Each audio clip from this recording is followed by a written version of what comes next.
Hello, welcome to another episode. My name is Nayo Kenza Oliver, and today I'm here with a very special guest. This is my friend Ernesto. Yay! Hola amigos! Thank you now- for having me. Oh, Thank yeah, you for of course, having me, dude. man. Yeah, it's awesome. Yeah, I think for those of you that may or may not watch some of my videos, I used to be in a band called The Ocean and I, and Ernesto and I were in that band together. Yeah, he was a drummer, and he taught me a lot of stuff about like timing and music, and he taught me that my singing kind of sucks, which I needed to hear. So thank you for that. That's why I just scream now. But yeah. No, but it was fun, man. I really enjoyed those times too. Like, yeah, that was actually the last band that I played drums in. Hey. Yeah. That was the last band. Last band, and then after that, and it all went. Put the effect in there. Yeah.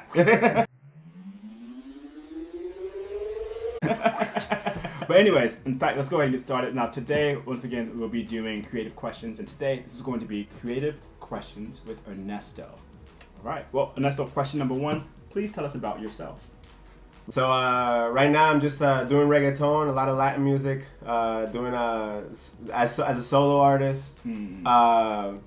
Before I used to be a drummer in different bands in Tokyo, but after Damn good drummer too. Thank you so much.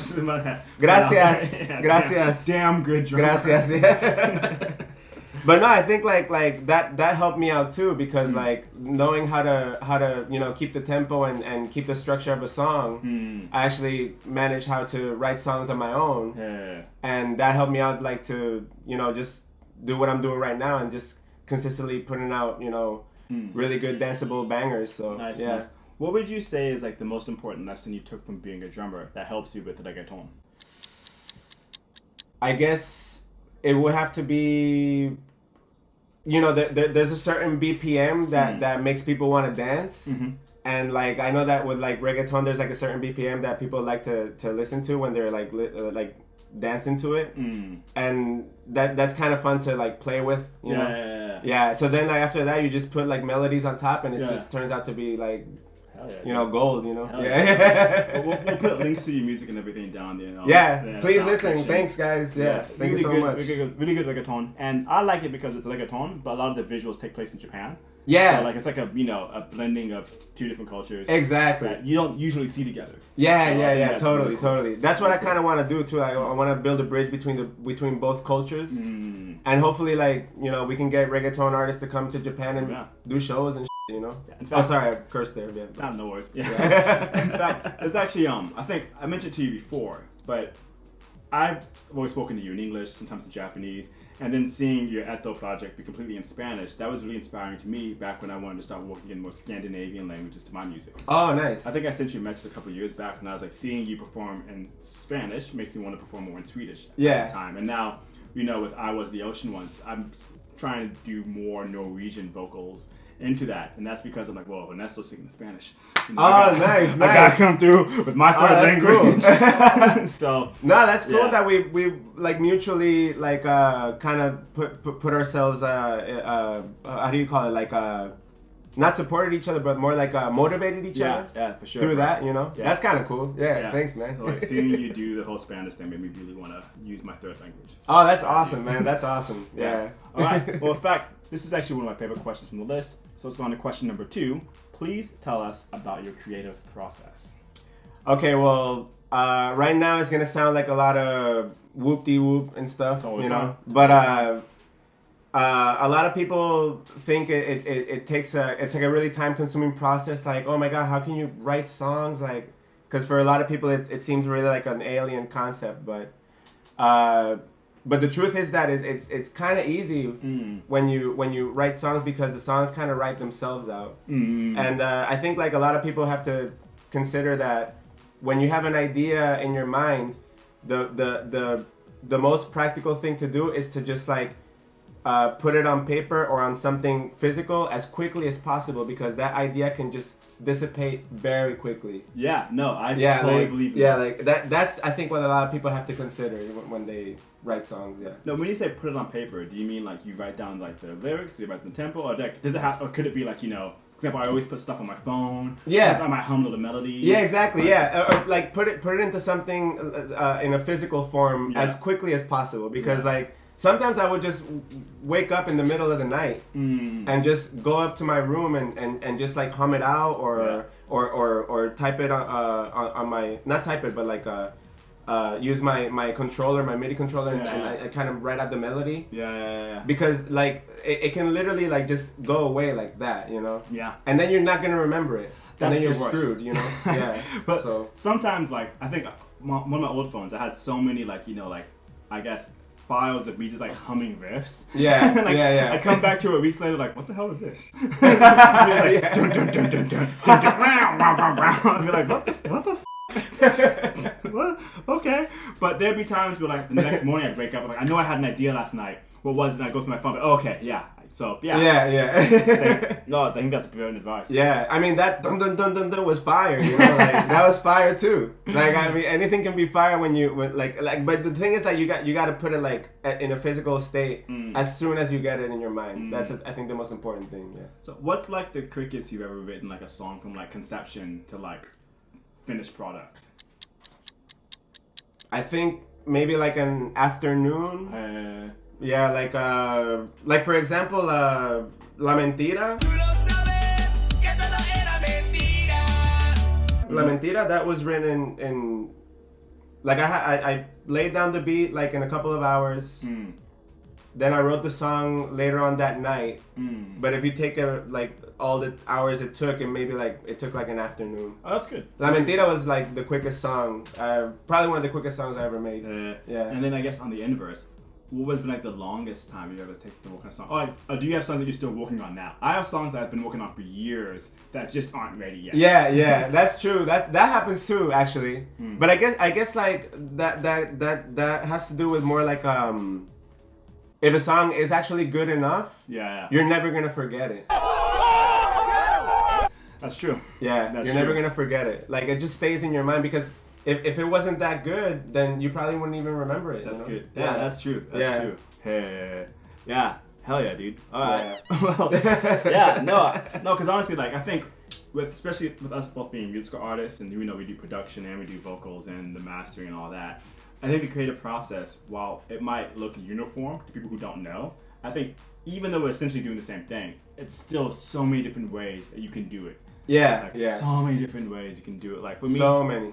I always start with the drums for a song, but I always add the bass later. I'll do the drums first, and then I'll do like the main like riffs. Yeah. And then I'll try to have the bass glue them together. But what about you? Like instrumentally, when you make a song, what instrument do you start with first, or does it depend on the song or how the ideas came to you? Yeah, like I guess like for me, I always have a melody in my mind, and I think like I just want to try to represent that sound as best as I can. So yeah, like the melody, I have a melody in my mind, and then I just sit down in my computer and try to like recreate it as best as I can. But in terms of like everything else just writes itself, you know. Yeah. I don't really try to dabble too much in those what do you call it, into those parameters about like BPM and you know like what kind of drum sound I want. Like I think we were talking about it before, like once you go into that rabbit hole of like which kick drum sounds the best for this, like it's like you're just wasting time at that point, you know. Can't get out of it. Yeah, you can't get out of it. Yeah. Yeah. Well, let's go on to the next question. Awesome. And this is, I like all these questions, obviously, but I'm really interested to hear your answer for this. Okay. Question number 3: what do you need to have in order to be creative? A comfortable place, a certain drink, comfy socks, etc. A bottle of wine. Hey. Yeah, a bottle of wine. Yeah. Red wine or white wine? Red wine. Oh, okay. You know, rojo. You gotta roll the R's, you know. I can't do that. That's why it's But let's break it down though. So, rojo. No, it sounds like I'm saying rojo, which is like ass.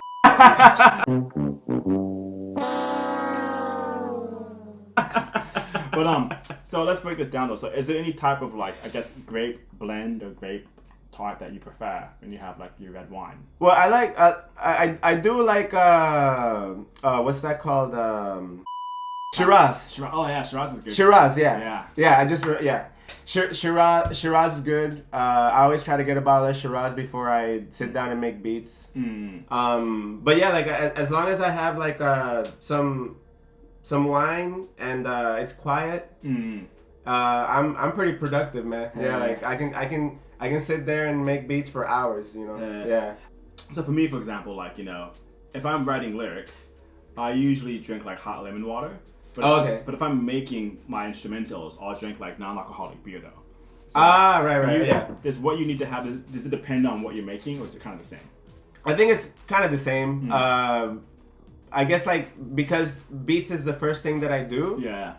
And usually the first thing that I do, like I'm always like drinking wine. So maybe it has to do with that. But I always have to have the music first before I write the lyrics. Yeah. Like the music always comes first. Guys, the music always comes first. Yeah. Like that helps out a lot with writing lyrics, you know? Like of course you might have a poem in your mind and stuff, and that can help you create a song, but I think once you have the music down, it makes things a lot more easier, because like the music is always like the beats are just telling you what kind of vibe you're getting. So yes, like, it's so hard to go from music. It's so hard to go from lyrics to music. It's not impossible, but I feel like you kind of pigeonhole yourself. Exactly, yeah. Whereas if you let the music talk for you, then exactly, you know, that's tight. Yeah. Because like I think a lot of people, like for example, they think, a lot of people have told me in the past that they asked me the same question. So what do you do first? What do you do first? And when I say the music, they always get surprised. They always say, "Oh my God, you make the music first? That's so weird." But the words are important. Of course, the words are important. But the thing is that like from the beat or the melody or the song, you can go so many different ways. Yeah. Like for some people that song might sound sad, or for some people this song might sound happy, but it's up to the creative person to say, okay, this song is gonna be a sad song or a happy song, depending on what words you put in the song. So I think it's just easier that way, guys. You know, it's just easier. That's cool, because we did actually, with this answer, we did kind of touch back on question number 2 too. Okay. I think that's awesome. Two birds, one stone. Exactly. Exactly. All right. Well, let's continue on now. And now this is another question I'm interested in hearing the answer to as well. So question number 4: what can hinder your creative process? I think the mood that you're in. You know, like if you had a bad day, or if you had like a fight with somebody or something like that, that can hinder it. But if that happens and you do need to work on something that day, I think you just gotta meditate. Hey. Yeah, you just gotta meditate. You gotta cut that out. Oh, sorry. That's fine. That's fine. Don't worry. That's actually not a bad idea. Like for me, you're gonna cut this later, right? Well, yeah, but I'm just gonna put a little bleep sound over the curse word, so it's whatever. Sorry, guys. Sorry, Mom. Sorry, Mom. Yeah, I've had guests. Mom's gonna watch this. So. I've had guests who've cursed on here way more, so that's fine. You know, okay. I can curse right now. I'm gonna edit all those out. Anyways. But yeah, it'd be like bleep, bleep, bleep. So yeah, sorry, Mom. but as you were saying about meditation, though, I really think that's something that maybe not a lot of people take into consideration. Yeah. It's like, I've written maybe one good song out of anger. Most of my songs that try to write when I'm angry sound like dog. Yeah. No, like it's true. It's true. So when you meditate, though, like, what kind of meditation? Is it like a walking meditation? Is it more like a, sit down, classic, kind of like Zen Om meditation? Yeah. Or, sometimes I go out and walk. I live along the river. Okay, nice. I think it's Kandagawa. Okay. So one of the big rivers in Tokyo. I live right alongside it, so sometimes I just walk along the river for like a couple of minutes, or just stay in a really, really quiet room. And put the timer down for like 5 minutes and just try to like not think about anything. Just not think about anything, guys. Like, and that does sort of help with the grounding and the kind of like the vibe that you need to be creative, because when you're creative, your mind's got to be like very malleable. Yeah. You can't just be thinking about just one thing all the time. You gotta be ready and open. Yeah, you gotta be ready and open. Yeah. I think that's the best way. I mean, probably some other people have other methods of calming their mind, but as long as your mind is calm, it's really, really easy to be creative. Yeah. No, that's like some master tier like advice right there. Oh, okay. Nice. Like, awesome. For me, like whenever my creative process is hindered, I kind of have to give up for that day. I'm like, all right, I'll come back this tomorrow. But maybe next time I'll just try to clear my mind and meditate. Totally. Yeah, that's really good. Because I think that what you said before about like when you're angry, you made a song and you made with that one song, that can work as well. Yeah. But like at the same time, it's not fun to make angry songs all the time. Oh my god, yeah. Like it's gonna burn you out. You know what I mean? Like, and it's gonna burn out the listener too. Yeah, exactly. Yeah, you gotta make songs that's gonna make booty shake as well. Can be angry booty shaking. I hate you. Shake your ass. Oh. No, I feel you, dude. Like, you gotta make booty shaking music, everybody. Yes. Come on. Yes. Yeah, definitely. All the metal kids are gonna be mad at us now. I'll be like, I don't want to. Sorry, metal guys. Sorry, I like metal too. I mean, I like it too, but you know, you gotta make booty shaking music. Exactly, bro. Yeah. Exactly. All right. All right. Well, actually, this is kind of in the same vein then. So, question number 5 is: how do you deal with a block in creativity? How do I deal with a block in creativity? Yeah, again, like try to get that out as quickly as possible by not thinking about anything. But also like I guess like watching like random funny stuff on YouTube can help out with that too. At least like for me, I would just like try to put on something funny. Like, you know, like, what's like your go-to funny thing? Like, what is like your top 3 funny type of videos to watch? Or like top. I guess like. I don't know, like a old Simpsons clip or like what did I watch the other day? Like I watched a Theo Von stand up. Oh, nice. Yeah, that was kind of funny too. Theo Von's funny. Yeah, Theo Von's super funny. Oh my god, that guy's hilarious. It's like you know he's funny because he's a comedian, but it's kind of like a slow burn with like a really big payoff in the punchline. Yeah, exactly. exactly. Yeah, and just the way that he talks is like I don't know. I guess like the people with the southern drawl are really funny to listen to. The draws you ran. Yeah, exactly. Yeah. Because like you want to know what they want to say. Yeah. But it's cool. Like, you know, it kind of keeps you focused on what they're gonna say. But yeah, like something funny or at least like try to like again meditate. Try to get that out of your mind because like sometimes like people are like renting out a studio for hours. Yeah. And something's got to get done. Yeah. You know, like something's got to be finished in a span of 3 hours. Yeah. So you got to find a way. You got to find a way. You know. No, that's real talk, and that's coming from like a professional musician point of view too. Yeah. Like you're right. Something's got to get done. Like sometimes to me, like when I feel like something has to get done that day, maybe I'm not in the studio aside from my home studio, but maybe like I only have this much time allotted for that week to work on music. I might think, okay, well, I wrote I wrote the drum parts for this song. I can't think of the riff right now. I can't think of the melody. Maybe I can start focusing on a little bit of lyrics. Or maybe, all right, I have another budding of an idea for more drums. Let's see if I can do it for another song. Yeah. So maybe like if I have a block, there's always, it's never like 100% block. It's like there's maybe 1 or 2 things I can still do. Yeah. But I'll try to stretch that out over a period of different songs. Right, exactly, yeah. Which is a good idea too. Yeah, because like some stuff is not going to work for the same song. Yeah. You might as well just use this for that. Yeah. You know, that works as well. And it helps you make more songs. Yeah. Sometimes, I come back later to the sense like, oh, what the f*** is this? Yeah. But at least I feel productive. Like I did something. Exactly. Like, what did I just do? Man.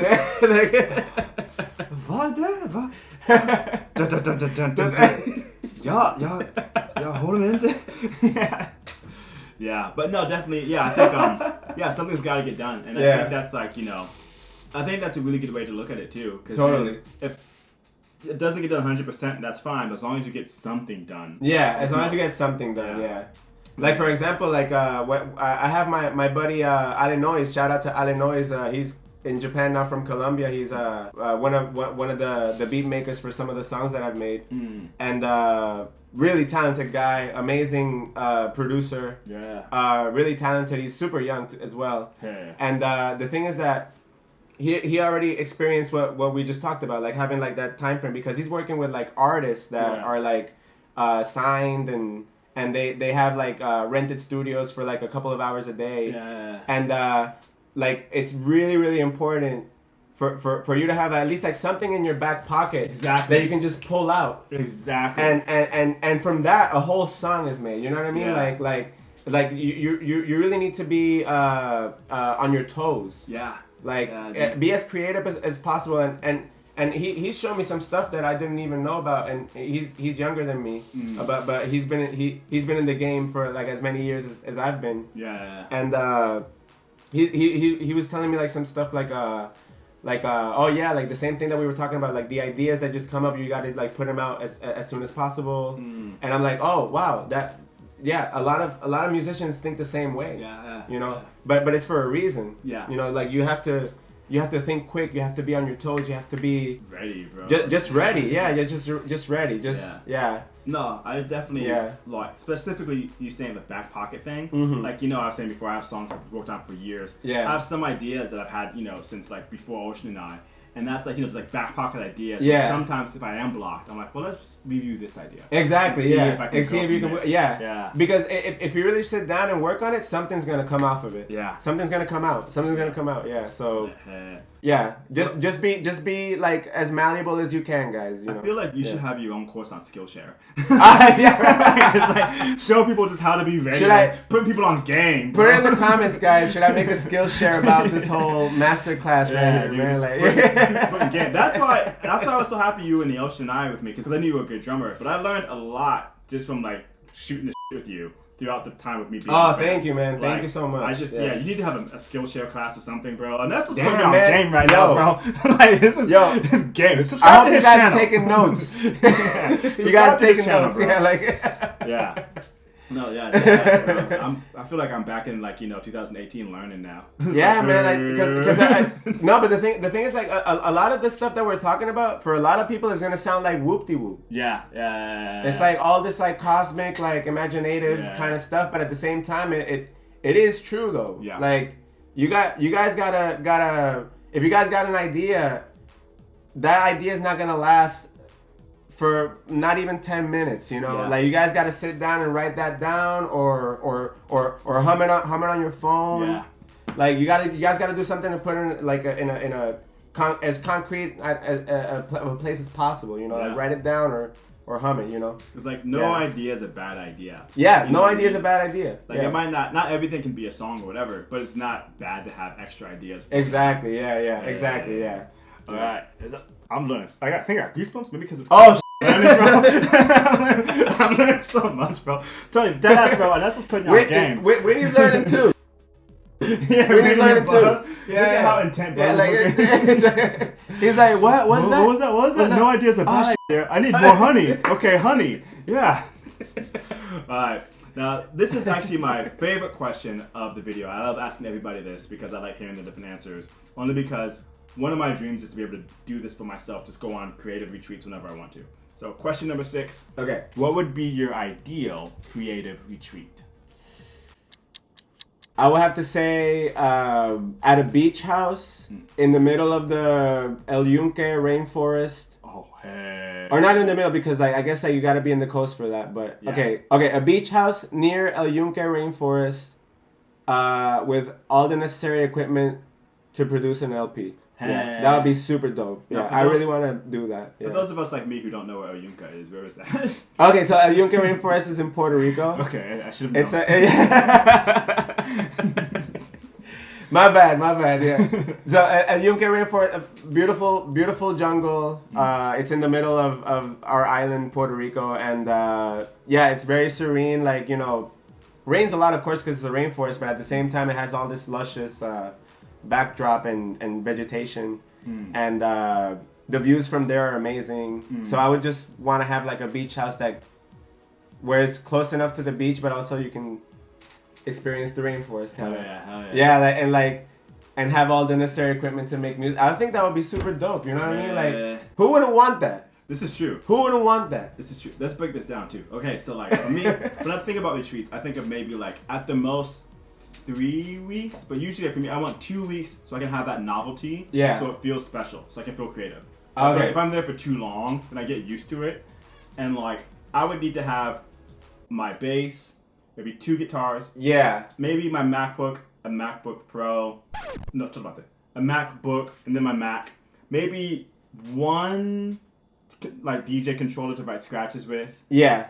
One keyboard, and that's basically it for me. But Okay. just like my main kit. What kind of gear would you want to have with you? 'Cause I know you have a lot of gear. So. But yeah, I guess I would have a MIDI controller just for MIDIs, but I would also want to have a drum set just in case I would want to get behind the set, you know? Yeah. Yeah, right? Yeah, just tear up a rock track if I wanted to. Cause again, like, I mean, I do reggaeton, but I'm not just constricted to just that. I would like to do like other stuff too, but yeah, like I guess like a guitar, bass, and a drum set, and a MIDI controller, and with that, I'm pretty confident I can pull out 12 tracks in a span of 2 to 3 weeks. Hell yeah. Oh, obviously microphones to record, obviously. Oh, microphones to record. Yeah, exactly, yeah. Microphones to... Yeah. Sure, Mike, if you're hearing this. Yeah, like... Yeah, I think I have Sure a microphones. mic too, I love Sure microphones. Yeah, sure. We love them. Sure Yeah, microphones. Sure microphones. Also, Akai, if you're hearing this too, Akai, don't forget about my Dorian and shit, my little I would have that too. My Akai MPD 218. Yeah, right? You guys got, you know, the best promoters for that here in Japan, for your products. Apple sponsor me too. But I don't think Apple sponsors people. But yeah, I have all my Apple computer products. Yeah. Yeah. And my Van sneakers. Yeah. And my Liquid Death water. Yeah. And my, Liquid Death water, yeah. I've seen that in a lot of podcasts recently. Yeah, I want to drink it. I don't think they have it in Japan though. Yeah, I've never seen it in Japan. I Yeah. want it. So just, you know, if you guys are listening to this, Death water is it called? Yeah, Death liquid death, yeah. Liquid death. We would like to have that in our creative retreat. So sponsor us. But no, that sounds like a solid retreat, man. I really like that idea. And I think out of all the people I've asked so far, you're the first one to be like ready with that answer. Oh, really? So thank you, guys. For that. Thank you for that. I think I've had to like hold some people's hands. Yeah. I'm like, no, but where would you go? Okay, but it's like a physical place. Guys, like, come on, rainforest is the way to go. I mean, how come rainforest is not the first thing they say? I think just the concept is just so like, I've never thought about that. So yeah, but El Yunque rainforest. I recommend it to everybody. Yeah, I'm gonna look it up right now. Yeah. Well, thankfully, we'll probably have some like videos of it over as we're talking and stuff. Oh, nice. So, Awesome. Yeah. Rainforest. Hell yeah. Beautiful place. All right, well. Ernesto, thank you so much for this. No, thank you. Yeah, thank you. Yeah, thank you so much. It's so much fun. Once again, if you guys enjoyed watching this video, please don't forget to like, comment, and subscribe. Please subscribe. I know a lot of you guys who are watching aren't subscribed. I'm the same. I watch videos and don't subscribe. But if you do subscribe, it helps me out, and it might help out my other friends too. So check out Ernesto's music. I'll have his links in the description box below. And see you next time. Bye-bye. Gracias. Bye-bye.